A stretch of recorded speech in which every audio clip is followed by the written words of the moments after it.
Hello students, आज की class है एब्सोल्यूट वैल्यू मॉडुलस की। ठीक है, एब्सोल्यूट वैल्यू चाहे मॉडुलस। ओके, तो इसमें ऑलरेडी एक क्लास पहले हो चुका है। थ्योरम 5 थे, हम डिस्कस कर चुके हैं। ठीक है, उसके बाद आज हम डिस्कस कर रहे हैं theorem 5 mod A plus mod B, A plus B complete mod less than equal to mod A plus mod B, triangle inequality. हम पिछले क्लास में प्रूव कर चुके हैं उसके पिछले लेक्चर में। ठीक है, लेक्चर 3 में। इसी पे कॉर्डिनरी 5 है, ए माइनस बी डिफरेंस होगा तो फिर mod A plus mod B लिखोगे। ठीक है, एक थ्योरम 6 है जो बहुत इंपॉर्टेंट है, mod A minus mod B का complete modulus less than equal to A minus B difference का मॉडुलस। ए भी रियल नंबर है, इसको प्रूव करेंगे। इंपॉर्टेंट क्वेश्चन है, कंसीडर करेंगे मॉड ए को आप लिखोगे A minus B plus B, minus B को सेपरेट कर दिए, ऐड कर दिए। फिर ट्रायंगल इनइक्वालिटी से हम लिख देंगे, दो पार्ट में ब्रेक कर दिए इसको। अगेन क्या किए, बी को लेफ्ट में शिफ्ट कर दिए, तो mod A minus mod B less than equal to A minus B हो गया। इसका इक्वेशन 1। ए एंड बी को आपस में इंटरचेंज कर देंगे, इंटरचेंज करने के बाद वैल्यू यह आ गया। बी माइनस ए को ए माइनस ए मॉडुलस में लिख सकते हैं। ठीक है, तो फिर माइनस से मल्टीप्लाई कर देंगे दोनों साइड, तो लिखेंगे A minus mod B, inequality change हो जाएगा इसमें, माइनस ए माइनस बी। तो फ्रॉम 1 2 से क्या हो जाएगा, A minus B, it means mod A minus mod B lies from this to this. ठीक है, यह लिख लिया। अब बाय थ्योरम से क्या कर देंगे, this is the less the complete modulus of this. ठीक है, जो पहले थ्योरम प्रूव कर चुके हैं बाय थ्योरम 3 से।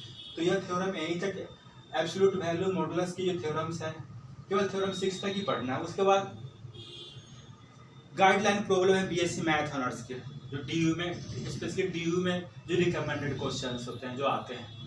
ठीक है, तो बाटले की बुक है। ठीक है, उसकी क्वेश्चन है पेज नंबर 34 पे, जो ओरिजिनल बुक है उसका। Prove that mod A equal to square root of A square for all a belongs to real number।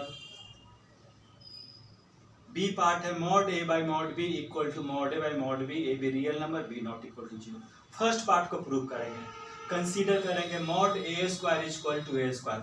हम लिख सकते हैं, कॉर्डिनरी फॉर्म में हम लिख चुके हैं।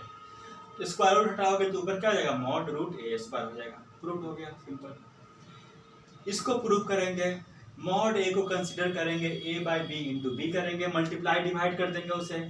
फिर इसको हम a by B modulus into B कर लेंगे बाई थ्योरम 4 से। थ्योरम 4 में पिछले लेक्चर में हम डिस्कस कर चुके हैं। फिर मॉड बी को डिवाइड कर दो इधर, क्योंकि बी नॉट इक्वल टू 0 है तो यह बच जाएगा केवल।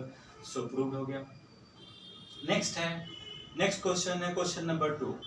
सो that mod A plus B complete mod equal to mod A plus mod B if and only if A B greater than 0। तो जब भी इफ एंड ओनली इफ का क्वेश्चन रहता है तो हम दोनों साइड इंप्लाई लेकर चलेंगे। इससे क्या, लेफ्ट से राइट और राइट से लेफ्ट दोनों प्रूफ हो जाता है। इसको गिवन है वो लिख दिए, क्या करेंगे, स्क्वायरिंग कर दिए, और दिस इक्वल टू दिस का है स्क्वायर, जो कि कॉर्डिनरी फॉर्म में हम लिख चुके हैं। ठीक है, इसको खोल दिए, ए प्लस बी का उसको ओपन कर दिए, A square B square cancel out हो गया, 2 भी कैंसिल आउट हो गया। तो A B equal to mod A into mod B, और mod A into mod B को हम मॉड ए बी बोल सकते हैं। तो mod A B equal to A B कब पॉसिबल है, जब A B greater than 0। Okay, लेकिन इस पे और भी गाइडलाइन का क्वेश्चंस हैं, तो हम और भी गाइडलाइन का क्वेश्चन नेक्स्ट लेक्चर 5 में हम करेंगे इसको। Okay, thank you.